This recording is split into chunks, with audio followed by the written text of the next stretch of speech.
Alright guys, it's Stephen here on BlueMoonRisingTV and the Champions League is back, and with that FanDuel have their Champions League kick-off pot. There's $3.5 to be won, so obviously built myself a team using the games that are available tomorrow. There's some big games tomorrow. There's the likes of Barcelona versus Celtic, ourselves versus Gladbach, PSV versus Arsenal. So you've got those 8 games and you can choose a one-off team from that selection of players and teams there. And this is what I've gone for. I've gone for a mixture of goals and passing because that tends to get me points. I've gone from Julio Cesar on goal because I only had 7.4 million left anyway. Stones, Mascherano, both defenders that are in form in general and both who pass the ball a lot, and that tends to get you points in FanDuel. Grimaldo, I've gone a bit football hips with there. He's actually a very skillful, very attacking, young, exciting wing-back. He actually started off at Barcelona, so technically he's very good because he played there. But I thought he'd get me some points because he's a very hot prospect in European football at the moment, and he's got pace, assists and goals in potentially. So he makes up my defence. He's not a centre-back, he's just put him in a weird place. In midfield,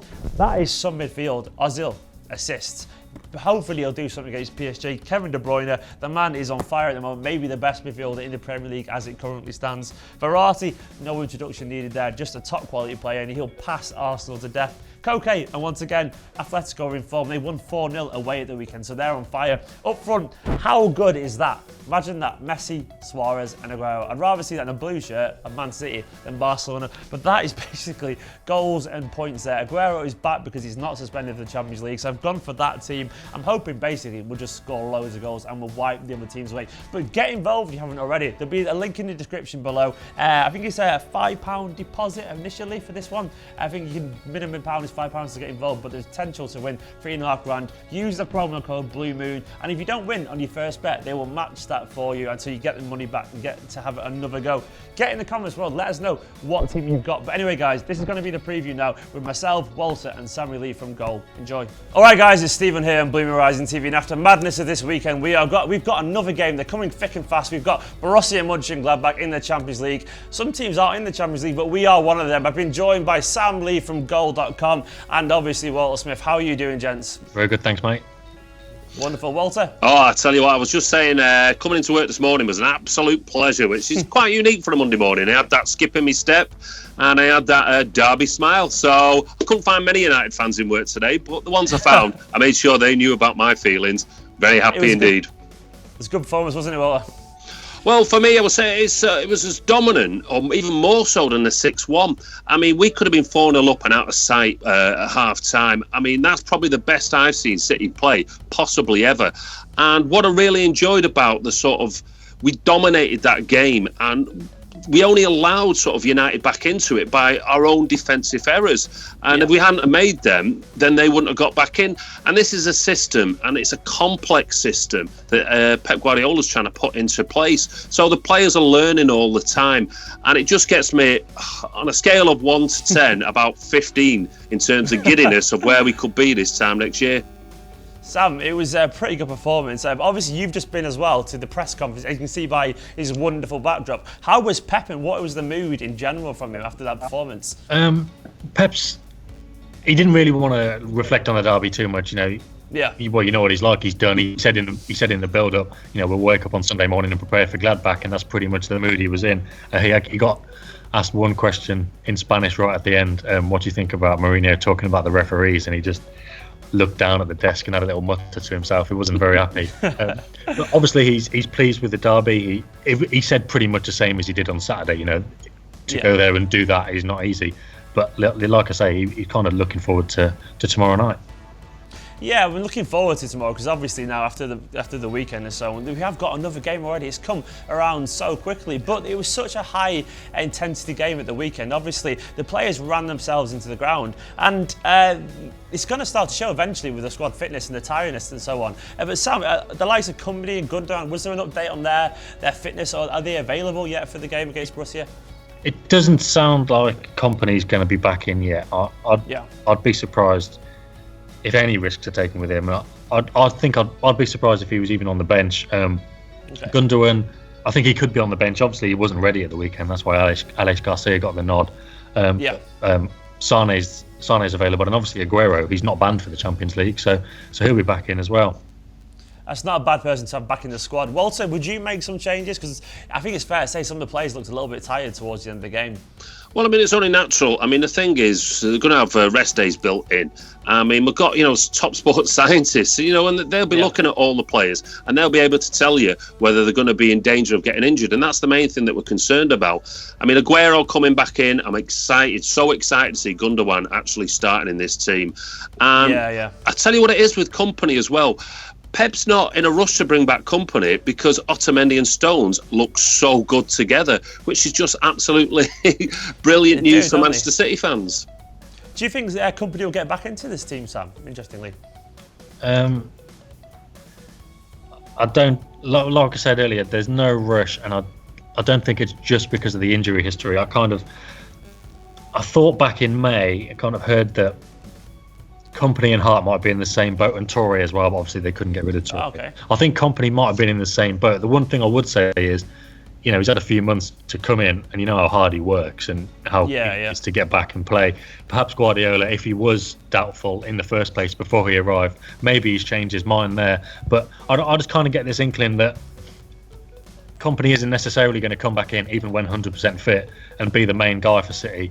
I don't think he's particularly sold on Otamendi either, but again, Otamendi is proving himself. He was great at the weekend, and he seems to have stopped diving in, and he can be that defender that everyone hopes he can be. But yeah, with Kompany, I'm not so sure. I'm not so sure about that.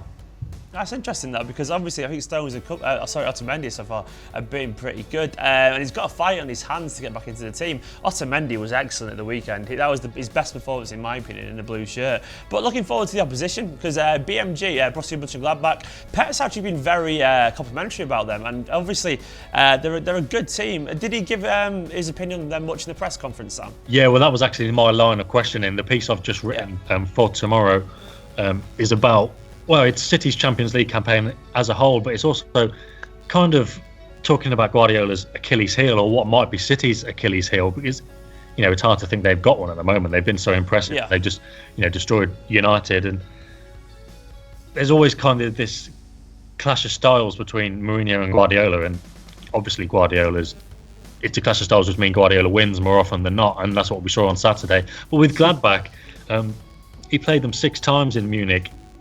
They only won twice, and that was in the first season. And funnily enough, I think that was Bayern's first game under Guardiola in the Bundesliga. They won it 3-1, but he was kind of, wow, look at these counter-attacks. Same kind of way he's getting used to England now. He was getting used to Germany then. But since then, in those 4 games, he's really struggled. So I asked him about that. And Pep's, he talks so often about the tactical side of the game. Yeah. He talked about, after the Sunderland game, he talked about in training how they work on overloads in training. So there's 8 against 7 or 7 against 6 or 5 against 4, whatever they can do, whatever kind of advantage they can get in midfield, they work on that. But he says Borussia Monchengladbach, their strength has been they stop them doing that. They go man to man, and they stop them getting those advantages in the middle. So that's such a big part of Guardiola's game plan. But Gladbach, again, with this kind of clash of styles, they can stop them doing that. And he also mentioned the build-up. He's talked about the build-up so often, especially during the Joe Hart saga. But he mentioned Jan Sommer, the Gladbach keeper. He's very good at doing that. He said he's not tall, bravo, but he's great at the build-up. And again, he looks for those overloads. So if Gladbach have got an overload, he can get the ball over there as soon as possible to help them dominate. So it's certainly it's going to be a really difficult game for City. And although City, to be honest, City were lucky last year, but they did beat Gladbach twice. But as I say, it's this kind of clash of styles. And ironically, although City are much better now, they might not be too suited to these games. Yeah, I mean, there's obviously a lot of learning to do with their style and so on. It's still learning as a team. And Pep's obviously going to be very respectful. But how big a game is this for us at the moment? Obviously, we've got a very tough group. Is this a chance for us to set down a marker so far in the Champions League? Oh, big time. I mean, the first game in that Champions League can almost sort of define the rest of the group stage. Yeah. You're either... You get them 3 points in the bag, and you're sort of looking forward, and then you can sort of not relax as such, but you can sort of suss out the opposition a bit more than if you're absolutely 0 points after one game and you're sort of uphill climbing all the way, which puts an awful lot of pressure on the squad as well. I mean, I'm just giddy that you've got a whole generation of youngsters out there who support Manchester City who can actually say Borussia Monchengladbach.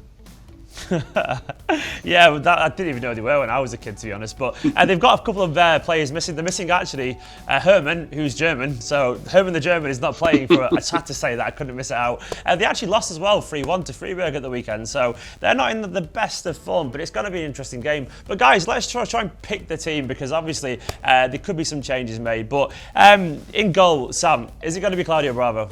Yeah, I think one of the main reasons Bravo was keen for a change was he wasn't in the Champions League for Barcelona, Yeah. so he's come here to do that. And even if Guardiola does rotate the keepers, I think Caballero will probably get the look in the domestic cups. Yeah. We'll have to see with the League Cup next week. But yeah, I expect Bravo to carry on in goal. Walter, I presume you're of the same opinion. And what did you make of the mistakes at the weekend? Well, I mean, the thing is, we sometimes actually forget this idea that footballers are human beings, and he was put into a pressure cooker situation, and there was all this sort of eyes on him in terms of, was he going to make a mistake? And it was quite ironic that Joe Hart kind of dropped a similar clanger, on the next day. But, I mean, I just urge all City fans to back him. This isn't a guy who's any type of mug. He's an absolute quality keeper, which he's proved time and time again for Barcelona and Chile. Would I start him? Yeah. Get him in there. Yeah, and at right back, Sam, do you reckon it's going to be Zaballero or Sagna? I kind of... Obviously, Guardiola changes, as all coaches do, game to game. But with Sagna starting at the weekend against United, and given how highly he rates Gladbach, I don't think he's going to rotate too often. I think he's going to go at this with a full-strength team. And, if you're going to rotate, you can maybe do that against Bournemouth at the weekend. I would expect Sagna to play, given he started the season as first choice and he started against United. Obviously, things could change, but I'd go for Sagna at the moment. Any disagreements, Walter? And who do you see at left back? Sagna, well, he's an ageless wonder. I mean, I'm just looking at, I believe he'll be starting, and I think Kolarov will be starting at left back. I think I agree with Sam there that he's going to be keeping it very, very much the same. Yeah. And then I guess presume centre back as well. It's going to be Otamendi and Stones, isn't it, Sam? Yeah, I'd be amazed if it wasn't. Especially, I've got Kolarov down at left back as well. So it only follows that Otamendi's the one in there to partner Stones. Well, do you think we're going to see any changes in midfield? Because obviously the players looked pretty tired. Silva, De Bruyne, Fernandinho, they ran so much at the weekend. Would you rotate any of them, Walter? Well, the only one I might think about changing is I might just think Gundogan, bringing him in, because he's familiar with the German league as well. So I might be dropping Fernandinho, even though he had a fantastic game. I might drop him, bringing Gundogan, but I can't drop Silva and I can't drop De Bruyne. These are just two class lads. Who would you have in midfield, Sam? Yeah, the only change I sort of think might be done is I would play Sane in there, and I would put him in Fernandinho, because as we've seen so far, you only need one man to control the midfield. He's not going to put in two. And Gundogan, obviously, the idea is he can do it better than Fernandinho. But if he's not fit enough, the only change I think he could really do is put Sane in for Nolito, maybe make it a bit more explosive, and maybe give Gladbach a bit more to think about. As impressive as Nolito has been, and he takes up very good positions, it'd be good to see that explosiveness of Sane. Maybe put him on the right and Sterling on the left.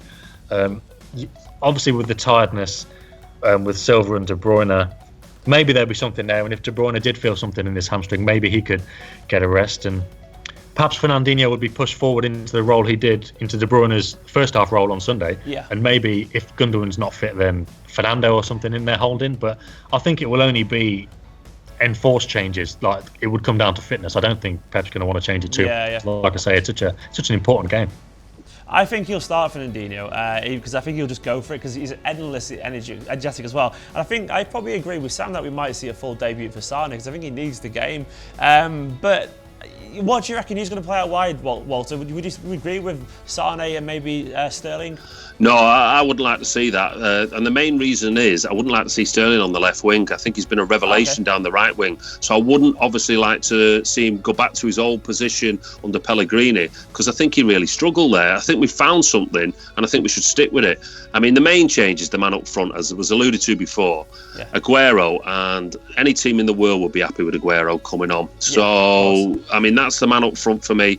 I'd keep Nolito. I mean, you talk about the spaces, and these spaces are important because this is what the sort of De Bruynes and Silvas actually feed off. He actually creates the spaces for these lads to actually work within as well. So, I mean, I would slightly go different, but as we know with Pep, he could change his mind 2 hours before kickoff, throw the cards up in the air, see where they land, and he could be choosing something completely different. After all, we've seen Kolarov at centre half. Yeah, well, I'm going to go for the middle ground. I reckon there'll be a change. So I reckon it'll be Sterling who drops out. And because I'm the position of authority here, I'm going to say it'll be Nolito on the right and Nolito on the left and Sarni on the right. And obviously we can't see past Aguero up top because Pep basically said in the press conference he'll be playing. He more or less implied it. And Sam, your final thoughts, your prediction for this game if you had to pick a score? I'm going by law of averages, really, and I'm thinking surely City can't keep winning every game. I do expect to most of their games in the Premier League, and looking at their next few fixtures, law of averages says they're going to draw 1, and I think Gladbach, with the problems they can cause, although they have got injury problems and they did get beat at the weekend, I wouldn't be surprised if this one was a draw, but I think it's going to be some game. I think this might be the game of the season. Yeah, it could be. Yeah, do you know what? I'd probably agree with that. I think it'd be very exciting. Walter, your prediction? To predict the future, you look at the past, and we're on a winning roll. So the law of averages can jump out the window in my stock cupboard here. So what I'm thinking is I'm going to go for the City win, 3-1, but it is going to be an absolute corker of a game. Yeah, I get where Sam's coming from, and as an eternally pessimistic City fan, I always predict the worst. I can't help it. And I was gladly very wrong about the derby the weekend. I'm going to scrape a City win on this one. But Blues, what do you make of it? Getting all the comments below. Sam, thank you very much, and your backdrop is absolutely incredible. We need to get one of those for our set personally. Thanks for coming on, mate. Go check out Sam if you haven't already. It's Sammy Lee on Twitter, is that right? Sammy Goal. Sammy Goal, that's the one. Sammy Lee's your name. We'll put a link in the description, all that kind of stuff. Go follow him, he's great. And obviously, you all know Walter. Anyway, Blues, get in the comments below, drop a like in the video, and we'll see you soon.